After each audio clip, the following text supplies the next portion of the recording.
నమస్కారం సిటీ వార్తలకు స్వాగతం. మంత్రి లోకేష్ దృష్టికి తమ సమస్యలను తీసుకువెళ్తే తప్పక పరిష్కారం అవుతుందనే భరోసా ప్రజల్లో రోజురోజుకు పెరుగుతుంది. ఉండవల్లిలోని తన క్యాంప్ కార్యాలయంలో నిర్వహిస్తున్న ప్రజా దర్బార్కు రాష్ట్ర నలుమూలల నుంచి బాధితులు క్యూ కడుతున్నారు.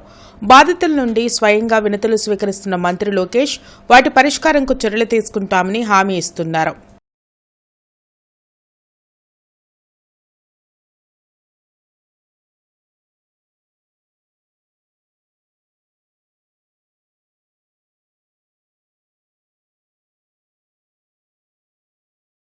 నాగార్జున సాగర్ కు వరద ప్రవాహం కొనసాగుతుంది. దీంతో డ్యాం అన్ని గేట్లు ఎత్తిన అధికారులు దిగువకు నీటిని విడుదల చేస్తున్నారు. డ్యాం అందాలను వీక్షించేందుకు పెద్ద సంఖ్యలో పర్యాటకులు సాగర్ కు తరలిరావడంతో సందడి నెలకొంది.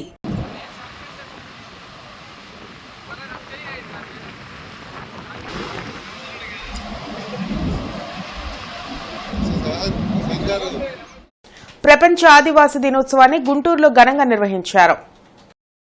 నా సెంటర్లోని ఏకలవ్యుడు, అల్లూరి సీతారామరాజు, అంబేద్కర్ విగ్రహాలకు కలెక్టర్ నాగలక్ష్మి, ఎమ్మెల్యే నసీర్ పూలమాలలు వేసి ఘన నివాళులర్పించారు. గిరిజనుల సంక్షేమంకు రాష్ట్ర ప్రభుత్వం అనేక చర్యలు చేపట్టినట్లు కలెక్టర్ తెలిపారు. గిరిజనులకు మెరుగైన వైద్యం, విద్యను అందించి ఉన్నత లక్ష్యాలు ఛేదించేందుకు కూటమి ప్రభుత్వం అన్ని విధాల తోడ్పాటును అందిస్తుందని నసీర్ చెప్పారు.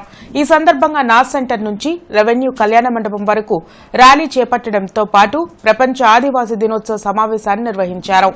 జిల్లాలో 3 రెసిడెన్షియల్ స్కూల్స్, 4 హాస్టల్స్ ఇవి కూడా ఏర్పాటు చేయడం జరిగింది. ఈ సంస్థలన్నింటిలో దాదాపు మనకి సుమారుగా 800 మంది పిల్లలు విద్య అనేది పొందుతున్నారు. ఇదే కాకుండా మనకి హెల్త్ ఫెసిలిటీస్ పరంగా ఖచ్చితంగా వాళ్ళ ఆరోగ్యం ఇంకా మెరుగుపరచడానికి మనము అందరూ ఎక్కడైతే మనకి ఎస్టీ ఏరియాస్ ఉన్నాయో అక్కడ డాక్టర్స్కి ప్రత్యేకంగా అనీమియా మీద కానీ మిగతా యాక్టివిటీస్ మీద కానీ మానిటర్ చేయమని కూడా ఆదేశాలు ఇవ్వడం జరిగింది. ఇవాళ ఈ ప్రపంచ ఆదివాసీ దినోత్సవం సందర్భంగా మనం జిల్లాలో ఈ కార్యక్రమాలు ఆర్గనైజ్ చేయడం జరిగింది. ప్రపంచ ఆదివాసీల దినోత్సవాన్ని పురస్కరించుకొని పెద్ద ఎత్తున ఈరోజు రాష్ట్ర ప్రభుత్వం ఆధ్వర్యంలో ఆదివాసీల దినోత్సవ వేడుకలు జరుగుతూ ఉన్నాయి. ముఖ్యంగా ప్రధాన జీవన స్రవంతిలో ఆదివాసీలను కూడా ముఖ్య పాత్ర పోషించేటువంటి విధంగా అనేక కార్యక్రమాలు తీసుకొని గతంలో ముఖ్యమంత్రిగా చంద్రబాబు నాయుడు గారు ఉన్నప్పుడు కానీ ఇప్పుడు నూతనంగా కూటమి ప్రభుత్వం ఏర్పడ్డ తర్వాత కూడా పెద్ద ఎత్తున ఆదివాసులు గిరిజనుల కోసం అనేక అభివృద్ధి సంక్షేమ కార్యక్రమాలు చేపడుతున్నటువంటి పరిస్థితులు. ముఖ్యంగా గిరిజన వికాసన కార్యక్రమం కానీ అలాగే గృహకల్ప కార్యక్రమం కానీ ఆరోగ్యమిత్ర కానీ అనేక రకాల. ప్రధాని మోడీ దేశ సంపదను కార్పొరేట్ శక్తులకు దోచిపెడుతున్నారని వామపక్ష నేతలు ధ్వజమెత్తారు. దోచుకున్న సంపదను తిరిగి జాతికి అప్పగించాలని వారు డిమాండ్ చేశారు. క్విట్ ఇండియా దినోత్సవం సందర్భంగా ఉద్యోగ, కార్మిక, రైతు సంఘాల ఐక్యవేదిక క్విట్ కార్పొరేట్ కార్యక్రమం చేపట్టింది. ఇందులో భాగంగా శంకరవిలాస్ సెంటర్లో నిరసన ప్రదర్శన నిర్వహించింది. ప్రధాని మోడీ కార్పొరేట్ శక్తులకు దేశ సంపదను దోచిపెడుతున్నారని ఐక్యవేదిక నేతలు రామకృష్ణ, అప్పారావు ఆరోపించారు.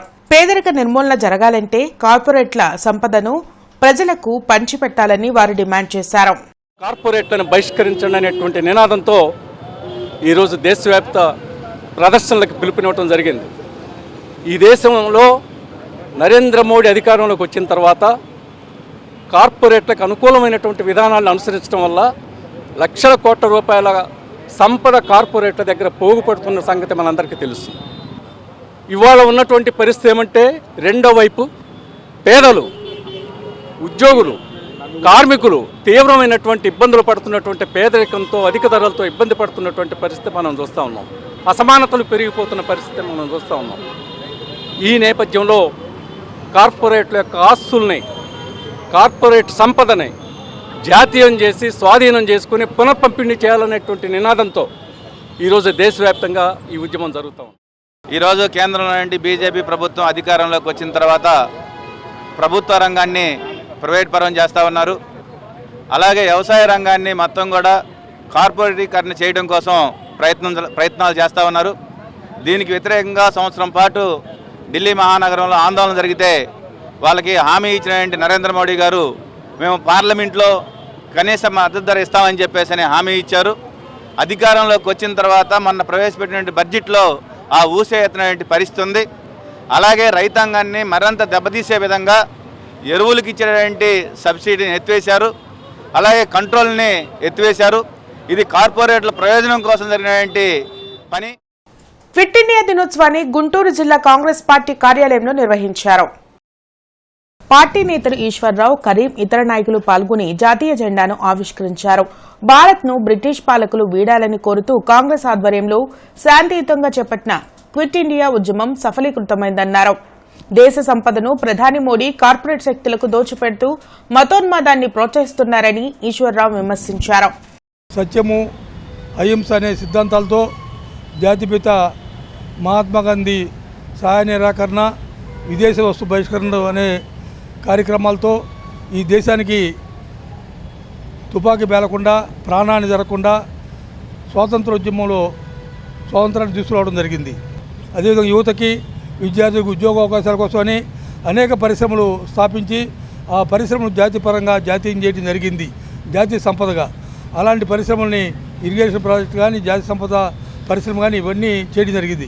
ఇవాళ మోడీ ప్రభుత్వం వచ్చిన తర్వాత వాటన్నిటిని హోల్సేల్గా ఆదాని అమ్మాలకి అమ్ముకొని ఇవాళ దేశాన్ని నిర్వీర్యం చేసి ఆర్థికంగా కుప్పకూలే విధంగా తీసుకొచ్చి ఇవాళ నిత్యావసర వస్తువుల ధరలు పెరగడానికి, ఇవాళ పేదవాడు కానీ, మధ్య కుటుంబాలు కానీ జీవనం భారం అయ్యి అనేక రకాల ఇబ్బందుల సమస్యలు ఎదుర్కోవడానికి కారణం మోడీ. గుంటూరు హరిత గోల్డ్ లైన్స్ క్లబ్ ఆధ్వర్యంలో స్టూడెంట్స్ కు పుస్తకాలు పంపిణీ జరిగింది. బండారుపల్లిలోని చాగంటి పుల్లయ్య మండల్ పరిషత్ ప్రాథమిక పాఠశాలలో నిర్వహించిన కార్యక్రమంలో క్లబ్ అధ్యక్షులు దుర్గా ప్రసాద్తో పాటు లక్ష్మీ సహదేవరావు, సాంబశివరావు, చెన్నుపాటి కళ్యాణ్ తదితరులు పాల్గొని బుక్స్ పంపిణీ చేశారు. విద్యార్థులు కష్టపడి చదువుకుంటే ఉన్నత శిఖరాలు అధిరోహించవచ్చని అతిథులు తెలిపారు.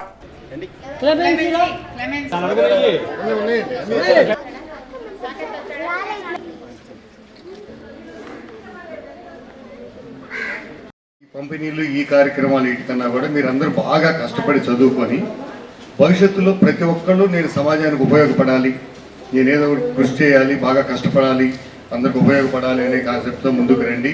బాగా కష్టపడి చదువుకోండి. మీకు ఏ అవసరం ఉన్నా భవిష్యత్తులో ఏదైనా ఇలాంటి కార్యక్రమాలు ఏదైనా అవసరం ఉన్నా కూడా మమ్మల్ని సంప్రదించవచ్చు, ఖచ్చితంగా చేస్తామండి. ఈ బుక్స్ పంపిణీ అన్నీ కూడా ఏంటంటే రాముల వారికి ఏదో వృధా భక్తిలాగా మేము చేసే చిన్న కార్యక్రమే, కానీ మీరందరూ భవిష్యత్తులో కాబోయే రాముడు, గాంధీలు అంత గొప్పవాళ్ళు కావాలి. కష్టపడి చదువుకోండి. మీరు కొద్దిపాటి వ్యాయామం, ధ్యానం, చదువుకోవటం, ఈ మూడిటి మీద మీరు కాన్సన్ట్రేషన్ చేస్తే ఆటోమేటిక్గా మీకున్న భవిష్యత్ ప్రణాళికలన్నీ కూడా మీరే తయారు చేసుకోగలుగుతారు. ఇప్పుడు గుంటూరు హరిత గోల్డ్ లైన్స్ క్లబ్ వారు మనకి అన్ని రకాల సహకరించడం కోసం మనకి మెటీరియల్, జామెట్రీ బాక్సులు, అట్లాసులు, బుక్స్ అన్ని రకాలు ఏర్పాటు చేశారు. ఇంకా మీకు ఏమైనా కావాలనుకున్నా కూడా సంప్రదించే అవకాశం ఉంది. మీరు చక్కగా చదువుకొని ఎదగాలి, చక్కటి వనరులు ఏర్పాటు చేసుకోవాలి. తమ సమస్యలు పరిష్కరించాలని డిమాండ్ చేస్తూ ఏపీ గ్రామ రెవెన్యూ సహాయకుల సంఘం కలెక్టరేట్ వద్ద ధర్నా నిర్వహించింది. వీఆర్ఏలకు పే స్కేల్ అమలు చేయాలని, నైట్ డ్యూటీల నుంచి మినహాయింపు ఇవ్వాలని వీఆర్ఏల సంఘం జిల్లా ప్రధాన కార్యదర్శి నాగుల్ మీరావలి కోరారు. అదే వీఆర్ఏలకి నైట్ డ్యూటీలు వేశారు, అవి రద్దు చేసి అర్హులైన వాళ్ళకి ప్రమోషన్లు ఇవ్వమని డిఆర్ఓ గారిని కోరటం అయింది. విజయవాడలో అంబేద్కర్ మహాశిల్పం వద్ద మాజీ సీఎం జగన్ పేరును ధ్వంసం చేయడాన్ని వైసీపీ నేతలు తీవ్రంగా ఖండించారు. రాష్ట్రంలో ఆటవిక పాలన సాగుతుందని ధ్వజమెత్తారు. విజయవాడలో అంబేద్కర్ మహాశిల్పం వద్ద జగన్ పేరును గుర్తు తెలియని వ్యక్తులు ధ్వంసం చేయడం దురదృష్టకరమని వైసీపీ నేతలు ఆవేదన వ్యక్తం చేశారు.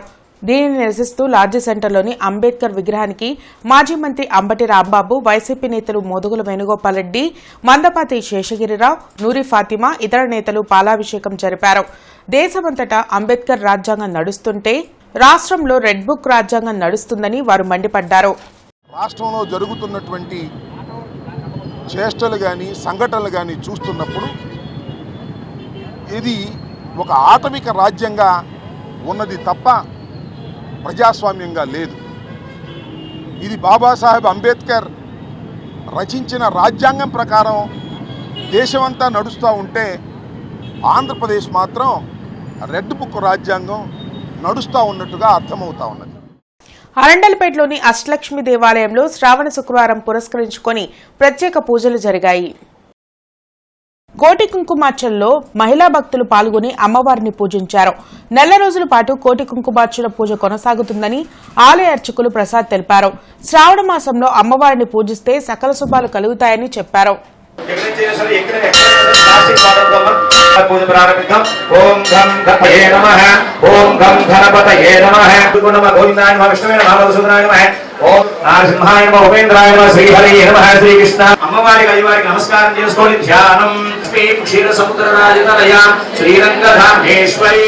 శ్రావణ మాసం సందర్భంగా మరి 5వ రోజున అమ్మవారికి కోటి కుంకుమార్చనలో భాగంగా పూజా కార్యక్రమం నిర్వహిస్తున్నాము. మరి శ్రావణ మాసం నెల రోజులుగా విశేషంగా అమ్మవారికి కోటి కుంకుమార్చన జరుగుతుందమ్మా. ముఖ్యంగా 4 శ్రావణ మంగళవారాలు, శ్రావణ శుక్రవారాలు, శ్రావణ పూర్ణిమ, శ్రావణ బహుళ అమావాస్య నాడుతో మరి కోటి కుంకుమార్చన కార్యక్రమం పూర్తి చేసుకుంటాము. రేపు రాబోయే 2వ శుక్రవారం మరి వరలక్ష్మి వ్రతం విశేషంగా అమ్మవారికి విశేష పూజ తామర కలువు పూలతో విశేషంగా వరలక్ష్మీదేవి యొక్క కథతో అమ్మవారికి విశేషంగా పూజా కార్యక్రమం వ్రతం జరుగుతుంది. మరి అలాగే 2వ మంగళవారం 108 కేజీలు పసుపు, 3వ మంగళవారం కుంకుమ, 4వ మంగళవారం గంధం, బహుళ అమావాస్య నాడు లక్షగాదుల పూజతో ఈ కోటి కుంకుమార్చన కార్యక్రమం నిర్వహిస్తుంది. కావున ముత్తైదువులు భక్తులందరూ విచ్చేసి మరి ఈ నెల రోజులు జరిగే పూజా కార్యక్రమం జయప్రదం చేయవలసిందిగా కోరుచున్నాం. ఇవి ఇప్పటివరకున్న వార్తా వివరాలు. మరికొన్ని వార్తా విశేషాలతో మళ్ళీ కలుద్దాం. అంతవరకు సెలవు. నమస్కారం.